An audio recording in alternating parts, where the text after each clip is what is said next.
तो नमस्कार, जय हिंद। मैं स्वागत करता हूं नितिन उपाध्याय आप सबकी टेस्ट वाला 2.0 परिवार में। जैसा कि आप लोगों को पता है कि एसएससी जीडी 2026 का जो है गागर में सागर सीरीज जो है पूरा आप लोगों के सामने आ गई है और उसका हम लोग हर सब्जेक्ट का जो है चैप्टर बाय चैप्टर जो है आप लोगों के सामने रिवीजन करवा रहे हैं, क्योंकि पेपर बहुत ही निकट है, आप लोगों को पता है। तो आज जो है सामान्य ज्ञान का हिस्ट्री में वैदिक सभ्यता हम लोग पढ़ने वाले हैं, ठीक है। इतिहास का जो है चैप्टर वैदिक सभ्यता, और ये जो है हिस्ट्री का दूसरा वीडियो आप लोग के सामने अपलोड होने वाला है, ठीक है। इसके पहले का जो हम लोग सिंधु घाटी सभ्यता का रिवीजन कर चुके हैं। जो लोग हमारे भाई उस वीडियो को नहीं देखे हैं वो लोग पहले जाकर पहले वाली वीडियो देखिए। इसी के जो पूरा एक प्लेलिस्ट तैयार कर दी गई है उसमें वीडियो आपका पड़ा हुआ है, ठीक। और जिन भाइयों को इसकी पीडीएफ चाहिए वो लोग टेलीग्राम चैनल को ज्वाइन कर लीजिए, जो कि इसी के डिस्क्रिप्शन बॉक्स में नीचे आपको कमेंट सेक्शन में मिल जाएगा। आप लोग वहां से जाइए, टेलीग्राम चैनल को हमारे ज्वाइन करिए, उसमें आपको इसकी पूरी पीडीएफ जो है बाकायदा मिल जाएगी, ठीक। आज जो है दूसरा वीडियो है, वैदिक सभ्यता को हम लोग पढ़ेंगे, ठीक। और आप लोगों से एक रिक्वेस्ट है कि जो भाई चैनल को सब्सक्राइब नहीं किए हैं कृपया करके वो बच्चे सब्सक्राइब कर लें हमारे, और चैनल को यार वीडियोस को लाइक कर दिया करिए भैया, और शेयर कर लीजिए, ठीक। ताकि जो भाई आपके इस वीडियो को नहीं पा रहे हैं वो भी आपके टेस्ट वाला 2.0 से आकर जुड़े इस परिवार से, और जो है बेहतर तरीके से अपनी तैयारी को आगे बढ़ा सकें, ठीक है। तो डायरेक्ट चलते हैं, टाइम को बिना वेस्ट किए हम लोग चैप्टर पे आपके आ गए हैं। चैप्टर आपके सामने दिया हुआ है, क्या है? वैदिक सभ्यता दिया है, ठीक। पिछले हम लोग सिंधु घाटी सभ्यता को कंप्लीट कर चुके हैं, पूरा हो गया है वो वाला वीडियो, आप लोग पहले वाले वीडियो में हैं। आज आप लोगों के सामने क्या है? वैदिक सभ्यता है। क्या है? वैदिक सभ्यता। हम लोग पढ़ना चालू करते हैं। वैदिक काल के दो भागों में विभाजित किया गया है वैदिक काल को। एक है ऋग्वैदिक काल, दूसरा है उत्तर वैदिक काल। ऋग्वैदिक काल को 1500 से 1000 ईसा पूर्व को हम लोग बीसी के रूप में समझते हैं ना, बीसी जानते हैं, मतलब बिफोर क्राइस्ट, ठीक है, बिफोर क्राइस्ट के रूप में जानते हैं। और ये कैसे चलता है? यहाँ पर जो माइनस में चीज़ें जो होती हैं वो वहाँ से जो बड़ी चीज़ें होती है वो घटती होती छोटी होती हुई जाती हैं, ठीक है। तो 1500 से 1000 बीसी जो है ईसा पूर्व है, वो आपका ऋग्वैदिक काल है। आप लोग ने पढ़ा था कि सिंधु घाटी सभ्यता कहाँ से लेकर कहाँ तक था, तो 2500 बीसी से लेकर आप लोग के सामने 1750 बीसी तक था, ठीक है, 1750 बीसी। उसके बाद फिर डायरेक्ट हम 1500 से 1000 बीसी के में देखते हैं ऋग्वैदिक काल को। इन जो 250 वर्षों का इतिहास है, 250 वर्षों का इतिहास, कितना? 250 वर्षों का ईयर का आपका जो इतिहास है वो आज भी जो है किसी भी लेखन कला में आपको मिला नहीं कि ये कब का इतिहास है, इसके बीच में क्या हुआ होगा क्या नहीं हुआ है यह नहीं पता चला। क्योंकि सिंधु घाटी सभ्यता का जब अंत हुआ है उसके बाद ये ऋग्वैदिक या उत्तर वैदिक जो कालीन सभ्यता आपके सामने दिख रही है ये कैसे आई है, इसके बारे में आज भी जो है इतिहासकारों के बीच में क्या है? मतभेद चलता है, ठीक। तो हम लोग डायरेक्ट चलते हैं। कह रहा है कि ऋग्वैदिक काल को दो भागों में बांटा है, एक ऋग्वैदिक 1500 से 1000 ईसा पूर्व, दूसरा उत्तर वैदिक 1000 से 600 ईसा पूर्व, ठीक। कह रहा है कि आर्यों के द्वारा निर्मित सभ्यता को क्या कहते हैं? हम लोग वैदिक सभ्यता के नाम से जानते हैं। किस सभ्यता से नाम से जानते हैं? वैदिक सभ्यता के नाम से जानते हैं, ठीक, आर्यों के द्वारा। दूसरा वैदिक सभ्यता एक क्या थी? एक ग्रामीण सभ्यता थी। सिंधु घाटी सभ्यता एक कैसी थी? देखो ऐसे ही चीज़ों को रिलेट करना है। नगरीय सभ्यता थी। क्या थी? नगरीय सभ्यता थी। सिंधु घाटी सभ्यता कैसी थी? नगरीय। और आर्यों द्वारा निर्मित सभ्यता कैसी थी? ये वैदिक सभ्यता थी, और ये ग्रामीण सभ्यता है। आर्यों की भाषा क्या थी? संस्कृत भाषा थी। आप लोग कमेंट में बताइए कि सिंधु घाटी सभ्यता में हमको किस चीज़ के साक्ष्य मिले हैं कि मनके जब बनते थे ना, मनके, जो मनके बनाने के साक्ष्य मिले हैं वो किस स्थान से मिले हैं? आप लोग एक कमेंट में बताइए, कमेंट में बताइए। अगर किसी को याद है तो बताइए, ठीक है, कमेंट में बताइए। और विशाल स्नानागार कहाँ मिला है? विशाल स्नानागार कहाँ पे है? विशाल स्नानागार कहाँ भैया? ये भी कमेंट करके बताइए आप लोग कि कहाँ पर पाया गया है। नेक्स्ट आपके सामने क्या कह रहा है? आर्य की भाषा क्या थी? संस्कृत। आर्य शब्द का अर्थ क्या होता है? श्रेष्ठ होना, ठीक है, सबसे उच्च स्तर पे होना, उसी को क्या कहते हैं हम लोग? आर्य। प्रारंभिक वैदिक काल में धनवान व्यक्ति को क्या कहा जाता था? गोमत, मतलब जिसके पास जितनी ज़्यादा गाय होती थी वह उतना ही धनवान व्यक्ति हुआ करता था, ठीक। मैक्स मूलर ने क्या बताया है कि आर्य मूल रूप से मध्य एशिया, बैक्ट्रिया के निवासी थे, मध्य एशिया के निवासी थे, ठीक है। ये मैक्स मूलर के द्वारा बताया गया है। मैक्स मूलर एक इतिहासकार हैं, उनके माध्यम से ये बातें बताई गई हैं, मध्य एशिया से आए हुए हैं। प्रशासन की इकाई को 5 भागों में उन्होंने बांट रखा था। कितने भागों में? देखो कितना सुदृढ़ व्यवस्था हमारे वैदिक काल में हमारे भारत की हुआ करती थी, ठीक। और आज के दक्षिणपंथी लोग हम लोगों को बताते हैं कि वो हम लोगों से ज़्यादा डेवलप हैं। जब वो लोग के बारे में सोचने की क्षमताएं नहीं थी, तब हम और आप क्या हैं, अपने प्रशासन की इकाइयों को भी सभी चीज़ों में बांट के रखे थे, ठीक। आगे देखते हैं। नंबर 1 क्या है? कुल, दूसरा ग्राम, तीसरा विश्व, चौथा जन, और पांचवा क्या है आपका? राष्ट्र है, ठीक है। पांचवा क्या है? राष्ट्र। आर्य की मुख्य प्रमुख सामाजिक इकाई क्या हुआ करती थी? जन हुआ करती थी। क्या हुआ करती थी? जन हुआ करती थी। आर्यों का समाज कैसा था? पितृसत्तात्मक। अब यहाँ देखो, सिंधु घाटी सभ्यता में कमेंट करके बताइए, तुरंत हर जगह से रिलेट करना है, इसको तुरंत कंपेयर करना है। आर्यों की सभ्यता कैसी है? समाज पितृसत्तात्मक। अब बताइए सिंधु घाटी की सभ्यता कैसी थी? पितृसत्तात्मक थी या क्या थी? आप लोग को ये कमेंट करके बताना है, ठीक है। जिसको आता है वो बच्चा जरूर कमेंट करें। नेक्स्ट कह रहा है कि समाज की सबसे छोटी इकाई क्या है? यहाँ पे परिवार या कुल है। यहाँ पे समाज की सबसे छोटी इकाई परिवार या कुल है। ग्राम के मुखिया को ग्रामणी कहते हैं। ग्राम के मुखिया को जैसे आज का प्रधान कहते हैं, आज का प्रधान क्या हुआ करता था वैदिक सभ्यता में? ग्रामणी कहलाता था। विश्व का प्रधान क्या होता था? विश्वपति कहलाता था। विश्व का जो प्रधान होता था वो अपने आप में क्या कहलाता था? मतलब कुल, छोटे छोटे परिवारों के समूह से कुल बनते थे, और कईयों कुल को मिलाकर क्या बन जाता था? आपका एक गांव बन जाता था। गांव ढेर सारे मिलाकर आपके क्या बन जाते थे? विश्व, मतलब जिला। आज के टाइम का जो जिला डिस्ट्रिक्ट होता है उसको हम लोग उस टाइम पर किस नाम से जानते थे? विश्व। और जन मतलब किस को कहते थे? जन किसे कहते थे? जन आज के प्रदेश के बारे में था। और राष्ट्र जैसे आज का भारत है वैसे उस टाइम पर राष्ट्र के बारे में हुआ करता था, ठीक है। आगे आप लोगों को क्या देखना है? कह रहा है कि जन के प्रधान को राजा या जनपति कहते थे। जन का जो प्रधान होता था उसको राजा या जनपति के नाम से जाना जाता था। सभा एवं समिति जो है राजा को सलाह देने वाली संस्थाएं थी। सभा एवं समिति ये किसकी पुत्रियां थी? कमेंट सेक्शन में बताइए आप लोग। सभा एवं समिति जो है किसकी पुत्रियां हुआ करती थी, ठीक है। तो ये राजा को सलाह देने वाली संस्था थी। ऋग्वैदिक समाज को व्यवसाय के आधार पर 4 वर्गों में, जो आज के टाइम पर जातियों का लांछन लगता है, देखिए स्पष्ट रूप में लिखा है कि ऋग्वैदिक सभ्यता को किसके आधार पर? व्यवसाय के आधार पर 4 वर्गों में बांटा गया है। और आज के टाइम पर लोग बोलते हैं कि भारत में जातिवादिता फैली हुई थी। जातियां नहीं थी, जो जिसका व्यवसाय था उसी के आधार पर उसको बुलाया जाता था। अगर किसी का पढ़ने का और सब चीज़ों का काम होता था तो उसे ब्राह्मण कहते थे। लड़ाई करने का काम उसे क्षत्रिय बोल दिया जाता था। अगर वैश्य कोई व्यापार करने का काम होता था तो वो वैश्यों का होता था। शूद्र का काम जो होता है, जो निकृष्ट काम को करने वाले होते थे उनको क्या कहा जाता था? शूद्र कहा जाता था, ठीक। तो 4 वर्गों में विभाजित थे। आर्य का प्रिय पेयजल क्या था? सोमरस था। प्रिय पेयजल क्या था? सोमरस था। आर्यों का प्रिय पशु क्या था? घोड़ा। और प्रिय देवता इनके कौन थे? इंद्र थे। इन आर्यों के प्रिय देवता कौन थे? इंद्र थे। प्रिय पशु क्या था? घोड़ा। कमेंट करिए कि सिंधु घाटी सभ्यता में सबसे पहले किस पशु को पाला गया? सबसे पहला पालतू पशु कौन है? ठीक, कमेंट करके बताइए। और यह भी कमेंट करके बताइए आप लोग कि सबसे पहले किस फसल को उपजाया गया सिंधु घाटी सभ्यता और पाषाण युग में, बताइए। ठीक, कमेंट करके बताइए कि आग की खोज कब हुई? आग की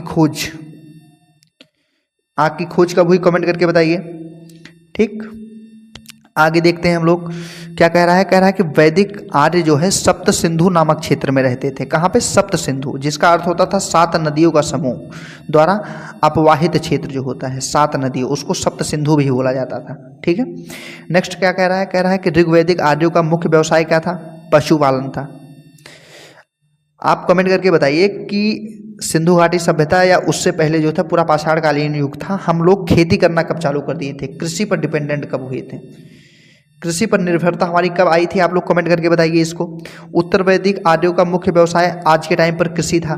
ठीक, जो उत्तर वैदिक काल था, कब से? मतलब 1000 से 600 BC तक, जो 600 BC है उसके बीच में उनका मुख्य व्यवसाय क्या था? कृषि करना था। ठीक है, कृषि करना था। अयस शब्द का वैदिक काल में प्रयोग हुआ है। अयस का प्रयोग सबसे पहले कहाँ हुआ है? वैदिक काल में। गविष्टि क्या होता था? गाय की महत्ता बताने वाला शब्द क्या है? गविष्टि है। उत्तर वैदिक काल में गोत्र व्यवस्था की स्थापना सबसे पहले कब की गई है? उत्तर वैदिक काल में। उत्तर वैदिक काल का टाइम पीरियड कब से कब तक चालू होता है? आप लोग कमेंट करके बताइए। उत्तर वैदिक काल का टाइम टेन्योर क्या है? कब, किस BC से लेकर कितने BC तक है उत्तर वैदिक काल? उत्तर वैदिक काल में वैश्य वर्ण मुख्य रूप से कृषि, पशुपालन एवं व्यापार जैसे कार्य को कौन करता था? वैश्य। मतलब जो बनिया वर्ग होता था, ठीक है, वो इन सब कामों को करता था। कह रहा है कि उत्तर वैदिक काल में सामाजिक व्यवस्था का क्या था, आधार क्या था, वर्णाश्रम को माना जाता था। मतलब वर्ण जिसके आधार पर सबकी उनकी क्या थी, सामाजिक व्यवस्थाएं थी। कौन किस वर्ण का है, मतलब कौन किस प्रकार का कृत्य करता है, मतलब कार्य करता है, उसको उसी आधार पर बांटा गया है। ठीक है, क्या कह रहा है फिर से आगे आपके सामने है, कह रहा है, क्या कह रहा है आपके सामने, कह रहा है कि प्रमुख ऋग्वैदिक कालीन नदियाँ कौन कौन सी हैं। ऋग्वैदिक कालीन नदियाँ जो थी वो कौन कौन सी हैं। पहले आपको सिंधु में देखने को मिलेगा, प्राचीन नाम इसका, आज के नाम पे इसका नाम इंडस है, मतलब इंडस रिवर, सिंधु नदी। शतुद्री जिसको सतलज आज के टाइम पे जानते हैं। विपाशा व्यास नदी को हम लोग बोलते हैं, किसको, व्यास नदी को क्या बोलते हैं, विपाशा बोल देते हैं। ठीक है, विपाशा। आपके सामने फिर क्या है, वितस्ता नदी। झेलम नदी को किस नाम से जानते हैं, वितस्ता। परुशली नदी, रावी नदी को क्या बोलते हैं, परुशली। अस्किनी नदी, चिनाब नदी को हम क्या बोलते हैं, अस्किनी नदी बोल देते हैं। ठीक, गोमती नदी को गोमल के रूप से आज जानते हैं, पहले गोमती नदी होती थी, आज के टाइम पे गोमल हुआ करती है। और सदानीरा नदी, आज की गंडक नदी को सदानीरा कहते हैं। ठीक है, नेक्स्ट आपके सामने आगे बढ़ते हैं। आगे क्या कह रहा है कि प्रमुख दर्शन एवं उनके प्रवर्तक कौन थे। इन सभी दर्शन के नाम है और इनके प्रवर्तक के नाम है। ठीक है, आपको याद रखना है। कह रहे हैं कि सांख्य, ये सबसे प्राचीन दर्शन सांख्य दर्शन है, इसको कपिल मुनि इसके प्रवर्तक थे, मतलब इसको लेखन करने का काम, बताने का काम कपिल मुनि ने किया है सांख्य दर्शन का। योग दर्शन क्या है, इसके निर्माता कौन है, पतंजलि है। योग दर्शन, योग का जो आज आपके टाइम पर योग दिवस मनाया जाता है, आप लोग कमेंट करके बताइए कि इंटरनेशनल योग दिवस जो है, योगा डे, कब मनाया जाता है, आप लोग ये कमेंट करके बताइए। ठीक है, किस दिन को मनाया जाता है। ठीक, नेक्स्ट आपके सामने क्या है, न्याय दर्शन आपका गौतम ने दिया था। वैशेषिक दर्शन किसने दिया था, कड़ाद या उलूक ऋषि के द्वारा दिया गया था आपके। ठीक है, कड़ाद मुनि या उलूक मुनि के द्वारा दिया गया था। पूर्व मीमांसा किसके द्वारा दी गया है दर्शन का, पूर्व मीमांसा दर्शन को जैमिनी के द्वारा दिया गया है। उत्तर मीमांसा बादरायण के द्वारा दिया गया है। उत्तर मीमांसा किसके द्वारा, बादरायण के द्वारा। चारवाक द्वारा क्या दिया गया है, चारवाक दर्शन को चारवाक ने ही दिया है। ठीक है, चारवाक दर्शन को किसने दिया है, चारवाक ने दिया है। अब हम लोग पढ़ते हैं, ये तो आपको हो गया वैदिक काल। वैदिक काल के बाद अब हम लोग पढ़ते हैं प्रमुख जनपदों को। ठीक, महाजनपद एवं उनकी राजधानियाँ कौन कौन सी थी, उनके बारे में भी देख लेते हैं साथ में। देखो भाइयों, चूंकि समय कम है, पेपर आपका जो है बहुत निकट आ गया है, इसलिए हम जितना ज़्यादा कवर कर पाएंगे इस वीडियो के माध्यम से उतना ज़्यादा करेंगे। हाँ, कोशिश ये रहेगी कि वीडियो ज़्यादा लंबी ना होने पाए। ठीक है, चलिए स्टार्ट करते हैं हम लोग। कह रहा है कि जनपद के बारे में, अंग जो महाजनपद था उसकी राजधानी चंपा हुआ करती थी। अवंती जनपद था, उसकी दो राजधानियाँ थी, एक उत्तर अवंती में उज्जैनी होती थी और दक्षिण अवंती में महिष्मती हुआ करती थी। ठीक, महिष्मती जो आप लोग किस में देखते हैं, बाहुबली मूवी में। कहाँ देखते हैं, बाहुबली में। बाहुबली किसकी मूवी है भाई, ये तो मजाकिया क्वेश्चन है, इसका कमेंट में आप लोग आंसर देना चाहो तो दो, नहीं देना चाहो तो कोई ज़रूरत नहीं है फिलहाल, ये तो ऐसे पूछ लिया गया। ये जो अवंती है इसकी राजधानी क्या है, महिष्मती। महिष्मती की महारानी बोलता है ना बाहुबली। चलिए फिलहाल जो का पार्ट। अस्मक की राजधानी क्या है, पोटन या पोटली क्या है, जो दक्षिण भारत का एकमात्र महाजनपद हुआ करता था, उसको अस्मक कहते थे, दक्षिण भारत। ठीक है, मतलब दक्षिण भारत इस वाले इलाके में जो हुआ करता था ना, ऐसे ये गुजरात वाला पोर्शन हो गया, ऐसे ये दक्षिण भारत का। अस्मक एक इकलौता अपने आप में महाजनपद होता था।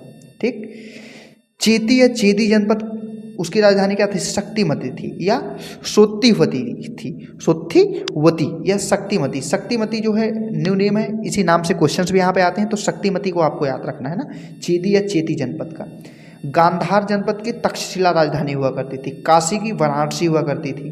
कौशल की राजधानी क्या होती थी भैया, श्रावस्ती या कुशावती होती थी। क्या, कौशल की राजधानी श्रावस्ती या कुशावती हुआ करती थी। कुरु की राजधानी इंद्रप्रस्थ हुआ करती थी। दिल्ली वाला एरिया याद है ना, कुरु की राजधानी। कंबोज, राजपुर या हाटक हुआ करती थी। कंबोज की राजधानी क्या हुआ करती थी, हाटक या राजपुर। मगध जो बिहार के बीचों बीच का एरिया, राजगिरी या गिरिव्रज या दक्षिणी बिहार। मगध यही आगे चल के सबसे ज़्यादा ग्रोथ करने वाला है, याद रखिएगा आप लोग। मल्ल की राजधानी कुशीनगर एवं पावा हुआ करती थी। मल्ल की राजधानी क्या थी? कुशीनगर एवं पावा थी। मत्स्य की राजधानी क्या थी? विराटनगर। कितना? कौन था? विराटनगर। पांचाल की राजधानी क्या थी भैया? उत्तरी पांचाल की थी अहिच्छल चक्ष और दक्षिणी पांचाल की क्या थी? कामपिल्ले। क्या थी? कामपिल्ले थी। ठीक। सूरसेन की राजधानी क्या थी? मथुरा थी। सूरसेन जो महाजनपद था उसकी राजधानी कौन थी? मथुरा। वज्जी की राजधानी क्या थी? ये जो वज्जी जनपद है उसकी राजधानी वैशाली, उत्तरी बिहार को मानते थे वज्जी जनपद। ठीक। वत्स जनपद की राजधानी क्या थी? कौशाम्बी। कितनी? कौशाम्बी।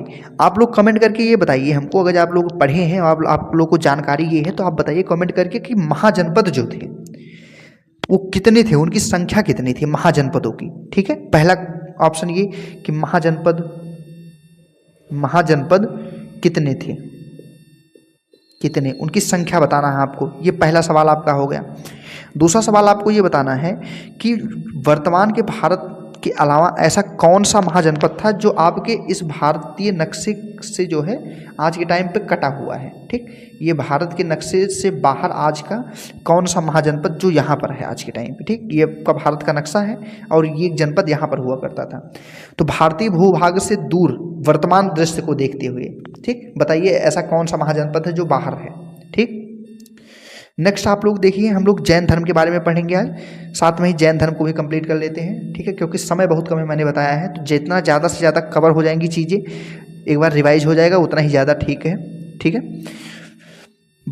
जैन धर्म के बारे में देखते हैं। जैन धर्म कह रहा है महावीर स्वामी के जीवन से संबंधित महत्वपूर्ण तथ्य इसमें जो है पूछा जाता है जैन धर्म में। उनका जन्म कब हुआ है?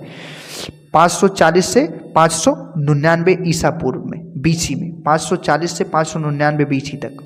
ठीक है, जन्म स्थान क्या है? कुंडग्राम, वैशाली, आज के वर्तमान के बिहार में। बिहार को बुद्ध और उनकी महावीर की धरती कहते हैं, याद रखिएगा आप लोग, है ना। पिता का नाम बताइए। पिता का नाम सिद्धार्थ था। इनके वज्जी संघ के क्या थे? ज्ञात्रिक कुल के प्रधान हुआ करते थे। क्या हुआ करते थे? ज्ञात्रिक कुल के प्रधान, वज्जी संघ के। ठीक है, इनके पिता महावीर स्वामी जी के। माता का नाम इनके त्रिशला था। ठीक है, लिच्छवी नरेश चेटक की बहन हुआ करती थी वो, उनसे इनके पिता सिद्धार्थ की शादी हुई थी। इनकी माता का नाम त्रिशला था, पिता का नाम सिद्धार्थ था।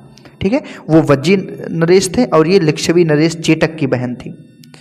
ठीक है, नेक्स्ट आपके सामने क्या कह रहा है? पत्नी, इनकी पत्नी का नाम भैया यशोदा था। पुत्री का नाम प्रियदर्शना था। दामाद का नाम जमाली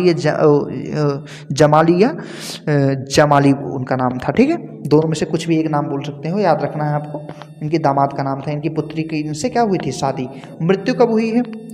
मृत्यु कब हुई है भैया? मृत्यु हुई है भैया 468 बीसी में, या 527 ईसा पूर्व आप लोग कह सकते हैं। ठीक है, 527 ईसा पूर्व कह सकते हैं। ठीक है, तो आगे देखते हैं हम लोग क्या कह रहा है। आगे क्या कह रहा है? कह रहा है कि हाँ, कि जैन शब्द का संस्कृत में क्या अर्थ होता है? जिन शब्द से बना है, संस्कृत के जिन शब्द से, जिसका अर्थ होता है विजेता। किसी भी चीज का विजेता हो जाना, जीतने वाला ही अपने आप में जैन धर्म का वो सही परिभाषा है ना। जैन का अर्थ होता है विजेता या जिन। जैन धर्म की स्थापना का श्रेय जैनियों के प्रथम तीर्थंकर ऋषभ देव को जाता है, जिसको दूसरे नाम उसका क्या होता है? आदिनाथ उनका नाम है, ऋषभ देव या आदिनाथ। ठीक है, प्रथम तीर्थंकर ऋषभ देव तथा 22वें तीर्थंकर कौन थे? अरिस्टनेमी का विवरण किसमें मिलता है? ऋग्वेद में मिलता है। इनका विवरण किसमें मिलेगा? ऋग्वेद में। ऋषभ देव और 22वें तीर्थंकर कौन थे? अरिस्टनेमी। पहले तीर्थंकर ऋषभ देव, इनका विवरण ऋग्वेद में है। जैन धर्म के 23वें तीर्थंकर कौन थे? पार्श्वनाथ थे। कौन थे? पार्श्वनाथ 23वें तीर्थंकर, जो काशी के इक्ष्वाकु वंश के राजा अश्वसेन के पुत्र थे। किसके? अश्वसेन के, इक्ष्वाकु वंश के राजा। ठीक है, इक्ष्वाकु वंश के राजा अश्वसेन के पुत्र थे। पार्श्वनाथ के चार महाव्रत प्रतिपादित किए थे। जो आज के टाइम पर 5 महाव्रत हैं, आपको पता होगा 5 महाव्रत हैं, तो इसमें से 4 तो किसके दिए हुए हैं? पार्श्वनाथ के, जो कि कौन कौन से थे? सत्य, अहिंसा, अपरिग्रह और आस्तेय। ये 4 किसके हैं? ये पार्श्वनाथ के दिए हुए हैं। ठीक। नेक्स्ट इसके बाद क्या आपका कह रहा है कि जैन धर्म के वास्तविक संस्थापक कौन माने जाते हैं? 24वें संस्थापक जो है अंतिम, ये महावीर स्वामी जी, ये वास्तविक संस्थापक इसके माने जाते हैं। ठीक। इसके पहले जो 23 संस्थापक थे उन्होंने बस काम चलाया है चीज़ों के लिए, लेकिन सही सही धर्म का प्रचार और प्रसार और सही सही लोगों के मन को बदलने का जो कृत्य या काम जो है महावीर स्वामी जी ने किया है, उनके भावनाओं को, उनके विचारों को बदलने का, वो और किसी ने नहीं किया। महावीर स्वामी सत्य की खोज के लिए 30 वर्ष की अवस्था में सांसारिक जीवन का परित्याग करते हैं। ये क्वेश्चन पूछता है एसएससी जीडी में, कितने वर्ष के लिए? मैं 30 वर्ष के अंदर में। एसएससी जीडी में जो है, एसएससी जीडी जो पिछला वाला आपका पेपर हुआ है उसमें ये क्वेश्चन पूछा था, इसलिए आपको यहाँ पे आ गया, इसलिए बता रहा हूँ मैं कि 30 वर्ष की अवस्था में। ठीक है। आपके सामने नेक्स्ट क्या कह रहा है? कह रहा है कि 12 वर्षों तक लगातार कठोर तपस्या एवं साधना के बाद 42 वर्ष की अवस्था में महावीर स्वामी को जिम्भिका गांव के समीप ऋजुपालिका नदी के किनारे साल के वृक्ष के नीचे कैवल्य प्राप्त हुआ। कैवल्य का मतलब होता है ज्ञान प्राप्त होना। इसमें क्या याद रखना है आपको? कब प्राप्त हुआ? 12 वर्ष तपस्या किए हैं। कितना वर्ष? ये पॉइंट एकदम डायरेक्ट क्वेश्चन पूछता है पेपर में। कितने वर्ष तपस्या किए? 12 वर्ष। कितने वर्ष की अवस्था में उनको प्राप्त हुआ? 42 वर्ष की। किस गांव में? जिम्भिका नामक गांव के समीप। किस नदी के किनारे? ऋजुपालिका नदी के किनारे साल के वृक्ष के नीचे। क्या प्राप्त हुआ? कैवल्य प्राप्त हुआ। ये 5 पॉइंट। कितने वर्ष तक? पहला हो गया, ये दूसरा हो गया, ये तीसरा पॉइंट, ये चौथा, ये पांचवा और ये छठवां। ये 6 पॉइंट इसमें बन रहे हैं ना इस पूरे पैराग्राफ में। 12 वर्ष की अवस्था में महावीर स्वामी को 12 वर्ष लगातार तपस्या करने के बाद 42 वर्ष की अवस्था में जिम्भिका गांव के समीप ऋजुपालिका नदी के किनारे साल के वृक्ष के नीचे इनको कैवल्य की प्राप्ति हुई या ज्ञान प्राप्त हुआ। ठीक। बौद्ध संगीतियाँ कौन कौन सी हुई हैं ये ध्यान देते हैं हम लोग। जैन संगीतियाँ कौन कौन सी हैं? 2 हुई हैं। एक पाटलिपुत्र बिहार में हुआ है। किसके अध्यक्ष कौन थे? स्थूलभद्र थे, जो महावीर स्वामी के एक शिष्य, 2 शिष्यों में से एक थे स्थूलभद्र। उन्होंने पाटलिपुत्र बिहार में जो है जैन संगीति करवाई थी। और बल्लभी गुजरात में दूसरा हुआ था। देवर्षि क्षमा श्रमण जो थे, क्षमा श्रमण, ये जो है जैन, दूसरी जैन संगीति इन्होंने करवाई थी। 5 महाव्रत इसमें कौन से हैं? सत्य, मतलब सदा सत्य बोलना है, झूठ कभी नहीं बोलना है। अहिंसा, जीव की हत्या नहीं करना है। अपरिग्रह, संपत्ति एकत्रित ना करना, इसको बोलते हैं अपरिग्रह। जो संपत्ति आपकी आवश्यकता से अधिक हो, इनके कहने के अनुसार उन संपत्ति को और अन्य गरीबों व्यक्तियों की मदद में लगा देना चाहिए। ठीक है। आस्ते, मतलब चोरी ना करना। ये 4 के 4 किसने दिए हैं?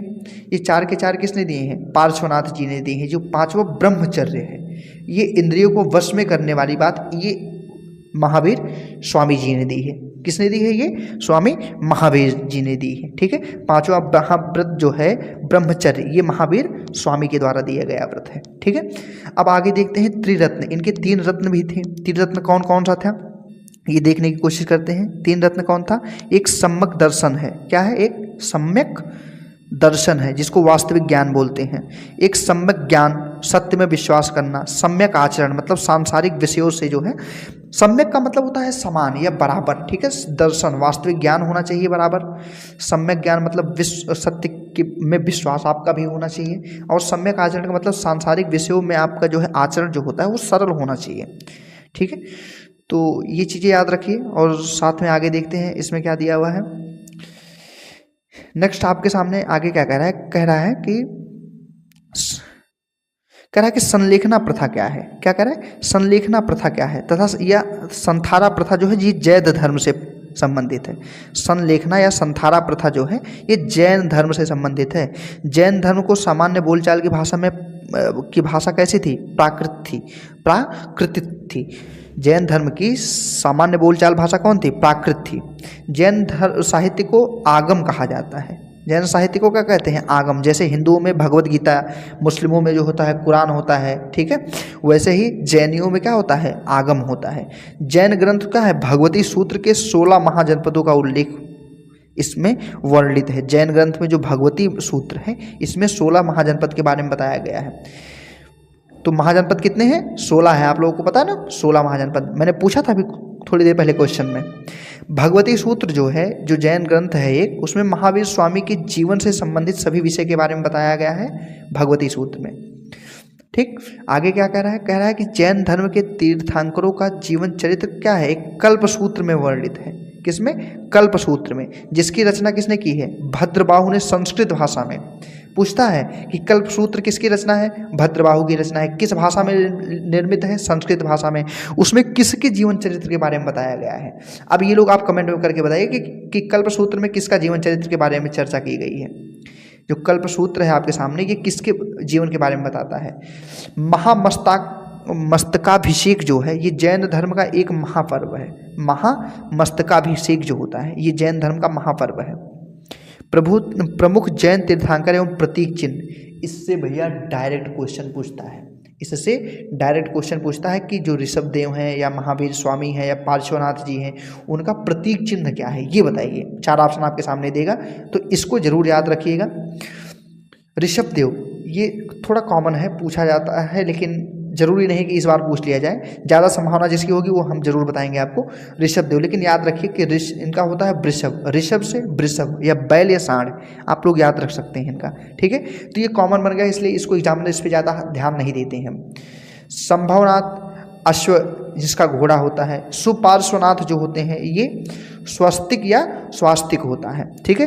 अनंतनाथ का सेन है, शांतिनाथ का मृग या हिरण है, मल्लिकनाथ का कलश है, ठीक है। मल्लिकनाथ का क्या है? कलश है। महावीर स्वामी का पूछता है भैया, सिंह। अरिष्टनेमी का शंख भी पूछता है। आजकल ये दोनों फेवरेट बने हुए हैं एग्जामिनर के। अरिष्टनेमी जो है ये शंख है, इनका प्रतीक चिन्ह होता है। महावीर स्वामी का सिंह है। पार्श्वनाथ का क्या है? सर्व फन, सांप का जो फन होता है, जो बनता है ना, उनको वो होते हैं, वो पार्श्वनाथ का है। नेमिनाथ का क्या है भैया? नीला कमल है। नेमिनाथ का क्या है? नीला कमल। मल्लीनाथ का क्या है? कलश है। और शांतिनाथ का मैंने बताया ये भी मृग या हिरण है, ठीक है। मृग या हिरण ये शांतिनाथ का है, ठीक है। तो भैया आज जैन धर्म कंप्लीट हो गया है, ठीक है। अब इसके आगे हम लोग पढ़ेंगे किसके बारे में? पढ़ेंगे बौद्ध धर्म के बारे में, ठीक है। बौद्ध धर्म के बारे में पढ़ेंगे, ठीक है। आज जैन, बौद्ध और वैदिक तीनों खत्म करते हैं, ताकि कल को जो है मगध जनपद से स्टार्ट किया जाएगा, वो आसानी रहेगी, ठीक है। थोड़ी टाइम और लगेगा, आप लोग थोड़ा सा देख लीजिएगा।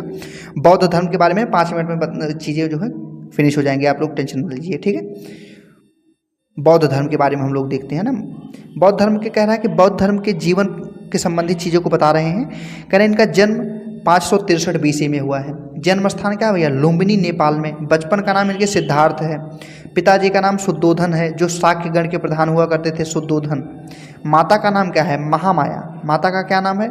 महामाया, ठीक है। कोलीय गणराज्य से संबंधित थी। इनका पालन पोषण इनकी मौसी किसने किया था? प्रजापति गौतमी, इनकी मौसी ने ही इनका पालन पोषण किया है, ठीक है ना। और इनकी माता का नाम महामाया, पिताजी का नाम शुद्धोधन है, ठीक है। याद रखिए आप लोग, ठीक।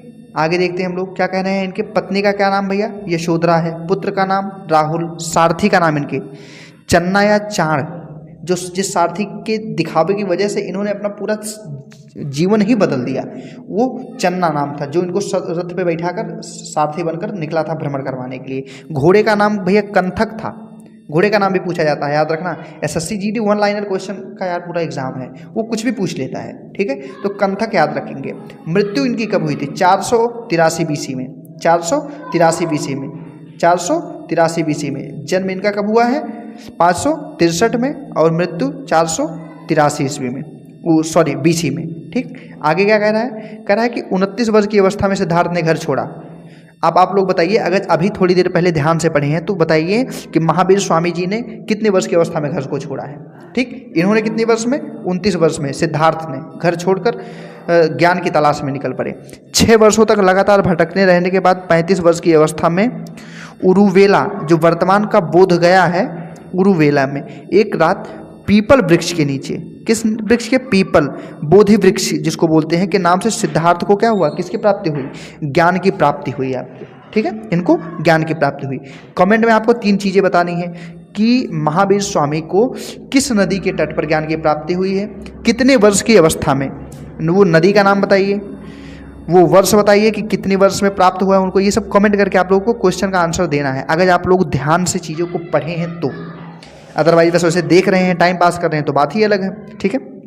कितने वर्ष की अवस्था में उनको ज्ञान की प्राप्ति हुई है। और तीसरा पॉइंट इसमें दिया गया है, एक इसमें कहा है इसने कि 6 वर्ष की तपस्या। अब बताइए कि महावीर स्वामी कितने वर्ष की तपस्या की है, ये भी आपको बताना है। ठीक है, आगे बढ़ते हैं हम लोग। कह रहे हैं कि ज्ञान प्राप्ति के बाद गौतम बुद्ध जो है सारनाथ, ऋषिपत्तन या मृगदाव आए। कहाँ आए? सारनाथ, जहाँ पर उन्होंने क्या किया, उन्होंने 5 ब्राह्मण सन्यासियों को प्रथम उपदेश दिया था। किसको? ब्राह्मण सन्यासी थे जो 5, उनको अपना उपदेश दिया, जिन्हें बौद्ध ग्रंथों में धर्म चक्र प्रवर्तन के नाम से जानते हैं। जो महात्मा बुद्ध का पहला उपदेश था उसको हम लोग सारनाथ में जो दिए थे उसको धर्म चक्र प्रवर्तन के नाम से जानते हैं। ठीक, आगे क्या दिया है देखो। गौतम बुद्ध ने सर्वप्रथम तपसु एवं भल्लिक नामक 2 शूद्रों को बौद्ध धर्म का अनुयायी बनाया था। तपसु और भल्लिक नाम के जो 2 शूद्र थे उनको बौद्ध धर्म का अनुयायी बनाया। गौतम बुद्ध ने अपने जीवन काल में सर्वाधिक उपदेश कहाँ पे? कौशल राज्य में दिए, जिसकी राजधानी क्या थी? श्रावस्ती थी। ठीक है, जिसकी राजधानी क्या थी? श्रावस्ती थी। गौतम बुद्ध की 80 वर्ष की अवस्था में 483 ईसा पूर्व में कुशीनगर नामक स्थान पर मृत्यु हुई है। क्या हुई है? मृत्यु। और इससे बौद्ध परंपरा में महापरिनिर्वाण कहते हैं। क्या कहते हैं? महापरिनिर्वाण कहते हैं। ठीक है, ये शब्द याद रखना, धर्म चक्र परिवर्तन, महापरिनिर्वाण, ये सब क्या चीज़ें हैं। ठीक है ना। नेक्स्ट आपके सामने आगे क्या कह रहा है कि गौतम बुद्ध के जीवन की प्रमुख घटनाओं से संबंधित जो बौद्ध धर्म के प्रतीक है उनके बारे में देखते हैं। प्रमुख घटना, इनका जन्म का जो प्रतीक है वो कमल और सांड है। ठीक, गृह त्याग जो महाअभिनिष्क्रमण कहते हैं उसका क्या है प्रतीक चिन्ह? घोड़ा। ज्ञान इनका पीपल का वृक्ष, बोधि वृक्ष के नाम से ही उसको जानने लगे हैं, पता ही है आप सबको। निर्माण जो इनका हुआ है उसको पद चिन्ह है उसका है। मृत्यु, महापरिनिर्वाण इसका जो है उसका प्रतीक चिन्ह क्या है? स्तूप है। क्या है? स्तूप। इन्होंने 4 आर्य सत्य बताए हुए हैं। पहला दुख है, दूसरा दुख समुदाय, तीसरा दुख निरोध, चौथा क्या है? दुख निरोध गामिनी प्रतिपदा। ये 4 इन्होंने क्या बताए रखे हैं? आर्य सत्य, इस धरती के परम सत्य हैं कि दुख मिलना है, दुख किसी कारण से आएगा, उस दुख का निदान कुछ न कुछ होगा ही होगा। ठीक है, इनके अष्टांगिक मार्ग भी हैं, 8 चीज़ों के बारे में इन्होंने बताए हैं, इनके अष्टांगिक मार्ग हैं। ठीक है, और स्वामी महावीर स्वामी का कितना वो थे अष्टांगिक, कितने मार्ग थे उन्होंने कौन से बता रखे थे उसको कमेंट में बताइए। उसका नंबर बताओ कितना था? 3 था, 5 था, कितना था? ठीक, इनके अष्टांगिक मार्ग में क्या है आपके सामने? सम्यक दृष्टि है, सम्यक संकल्प है, सम्यक वाणी, सम्यक कर्मात्, सम्यक आजीव, सम्यक व्यायाम, सम्यक स्मृति और सम्यक समाधि भी इसमें से एक है। बौद्ध धर्म के कितने रत्न हैं? 3, बुद्ध, धम्म और संघ। ये तीनों किसके त्रिरत्न हैं? बौद्ध धर्म के। ठीक है, बौद्ध साहित्य कौन सा है जिसमें बौद्ध की सारी घटनाओं के बारे में लिखा गया है? वो त्रिपिटक के नाम से जाना जाता है। किसके? त्रिपिटक के नाम से जाना जाता है, जिसमें बौद्ध के बारे में सभी बातों को विस्तार से बताई गई हैं। ठीक है, नेक्स्ट आपके सामने क्या कह रहा है? त्रिपिटक में क्या है? त्रिपिटक कौन सा है? सुत्त पिटक, विनय पिटक और अभिधम्म पिटक, यही तीनों हैं। ठीक है, ये इनके पुस्तक हैं, पवित्र पुस्तक। सुत्त पिटक, विनय पिटक, सुत्त पिटक, विनय पिटक और अभिधम्म पिटक। ठीक, नेक्स्ट आपसे क्या कह रहा है? कह रहा है कि बौद्ध धर्म और उसके रचनाकार कौन से हैं? बौद्ध धर्म और उसके रचनाकार कौन से हैं? मिलिंद पन्हो। मिलिंद पन्हो इनका पहला प्रमुख बौद्ध ग्रंथ है जिसकी रचना किसने की थी? नागसेन ने की थी। बुद्ध चरित्र, सौंदरनंद, सारीपुत्र और प्रकरण, ये किसकी रचनाएं हैं? अश्व घोष की रचनाएं हैं। किसकी रचनाएं हैं? अश्व घोष की। मूल मध्यम कारिक जो है ये एक बौद्ध ग्रंथ है, इसकी रचना किसने की थी? नागार्जुन ने। विशुद्धि मग्न किसने की थी? बुद्ध घोष ने की थी। अभिधम्म कोश किसने किया था? वसुबंधु के माध्यम से लिखी गई एक पुस्तक है। ठीक है, आगे क्या कह रहा है? कह रहा है कि गौतम बुद्ध ने अपने उपदेश किस भाषा में दिया है? पाली भाषा में। गौतम बुद्ध ने किस में अपना उपदेश दिया है? अब बताओ आर्यों की भाषा कौन सी थी? कमेंट में बताओ आर्य की भाषा कौन थी? आर्य की भाषा क्या थी? कमेंट करके बताओ आर्य की भाषा क्या थी। आगे क्या कह रहा है? कह रहा है कि गृहस्थ जीवन में रहकर बौद्ध धर्म को मानने वाले लोग क्या कहलाते हैं भैया? उपासक, जो अपने गृहस्थ जीवन को भी सर्वाइव कर रहे हैं, साथ में बौद्ध धर्म भी धारण कर लिए हैं। बौद्धों का सबसे पवित्र एवं महत्वपूर्ण त्यौहार क्या है? वैशाख पूर्णिमा है, जिसे बुद्ध पूर्णिमा के नाम से भी हम लोग जानते हैं। क्या है? बुद्ध पूर्णिमा या वैशाख पूर्णिमा के नाम से जानते हैं। बौद्ध धर्म जो है पुनर्जन्म में विश्वास करता है भैया, याद रखना। पुनर्जन्म में विश्वास करता है बौद्ध धर्म। बौद्ध संघ में प्रविष्ट होने को क्या कहते हैं? उपसंपदा कहा जाता है। क्या कहते हैं हम? उपसंपदा। अगर बौद्ध संघ में आप प्रविष्ट हो रहे हैं, प्रवेश ले रहे हैं, तो उसको उपसंपदा के नाम से जानेंगे। बौद्ध संघ का संगठन गणतंत्र प्रणाली पर आधारित है। किस पर? गणतंत्र, मतलब उनका चुनाव होगा, वो एक के बाद एक ऐसा नहीं होगा सिस्टम, ठीक है ना। आगे क्या कह रहा है? कह रहा है कि बुद्ध की भूमि स्पर्श मुद्रा को सारनाथ मूर्ति कब लगी थी? गुप्त काल में बनी थी।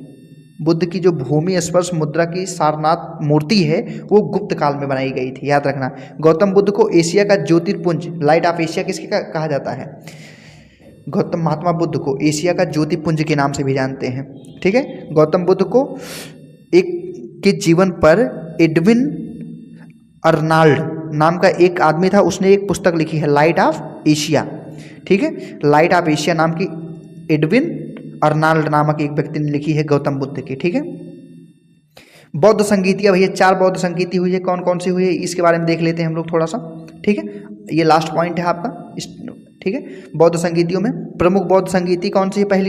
पहली कौन सी है? 483 ईसा पूर्व में जब उनकी मृत्यु हुई है, ठीक है, तब हुआ है। स्थान क्या है? राजगृह।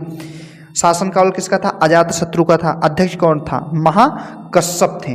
महाकश्यप के उसमें हुआ है। दूसरा कब हुआ है? 383 से 100 साल, 383 BC, उसी के 100 साल बाद हुआ है, ठीक है। वैशाली में हुआ है। कहाँ पर? वैशाली में। कालाशोक उस टाइम पर शासन काल में हुआ था। साबक मीर या सुब्बुकामी उसके अध्यक्ष थे, ठीक है। साबक मीर या सुब्बुकामी, दोनों का एक ही मतलब नाम एक ही है, व्यक्ति एक ही है, 2 अलग अलग नाम उनके। तीसरा कब हुआ है? लगभग 250 ईसा पूर्व में, 250 में पाटलिपुत्र में हुआ है, अशोक के काल में हुआ था, ठीक है। मोगलीपुत्र या तिस, मोगलीपुत्र और तिस इसके क्या थे? अध्यक्ष थे।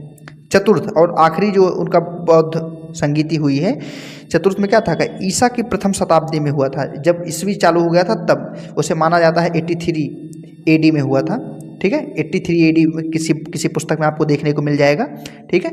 कहाँ पर हुआ था? कुंडलवन कश्मीर में हुआ था। कनिष्क उस टाइम पे राजा थे और वसुमित्र उस टाइम पर उसके अध्यक्ष बने थे। चतुर्थ जब बौद्ध संगीति हुई थी, ठीक है। आप लोगों का आज जैन धर्म, बौद्ध धर्म और वैदिक काल तीनों आपका आज समाप्त हो गया है। कल हम लोग किसके बारे में पढ़ेंगे? प्रमुख मगध राज्य के बारे में, प्रमुख राजवंश जो थे मगध के बारे में हम लोग अच्छे से पढ़ना चालू करेंगे कल नई वीडियो में। तब तक के लिए आप लोग जो है चैनल को सब्सक्राइब कर लीजिए भैया, लाइक कर दिया करिए और चैनल को वीडियोस को शेयर कर दिया करिए ताकि आपके और दोस्तों के पास पहुंच जाए। बहुत मन लगाकर पढ़ाई करिए क्योंकि ये मौका SSC GD का बार बार आपको मिलने वाला नहीं है। कुछ लोग तो इसी बार में क्या हो जाएंगे? आउट ऑफ एज हो जाएंगे। तो आप लोगों को दिमाग से पढ़ना है, ठीक है। चलिए तब तक के लिए मिलते हैं नेक्स्ट वीडियो में, बने रहिए। धन्यवाद। जय हिंद।